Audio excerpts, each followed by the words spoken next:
ధర్మాన్ని ప్రసాదించగల శక్తి ఉండి, ప్రపంచాన్ని న్యాయంగా సృష్టించగల శక్తి ఉండి,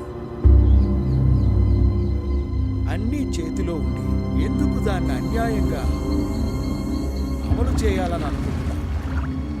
ఇంత బాధ కలిగించిన తర్వాత కూడా నువ్వింకా నీ స్థాయి గొప్పదని చెప్పుకుంటావా? ఇప్పుడెవరు కథానాటికలు చదువుతున్నారు వాసా? అన్నీ మారిపోయాయి. This is a dying god. రచయిత అనేవాడు దేవుళ్ళ ఒక సృష్టికర్తే అని కవి కన్నదాసన్ అన్నాడు. నేనెప్పటికీ క్షీణించని కాలాన్ని, విశ్వాన్ని దాటి నిలిచే అమరుణ్ణి.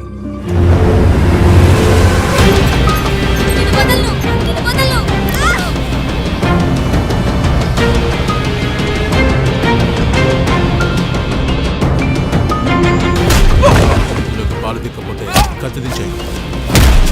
ఎవరు అసలు ఇక్కడ ఏం జరుగుతుంది? నరికిస్తారా వాణ్ణి?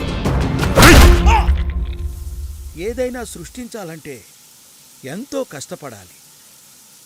నాశనం చేయటానికి ఒక్క క్షణం చాలు.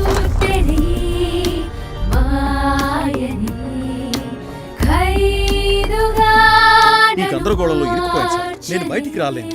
ఒక ప్రపంచం, అందులో మరో ప్రపంచం, దాంట్లో నువ్వు. ఏంటయ్యా ఇది? నోలన్ కథలా ఉంది.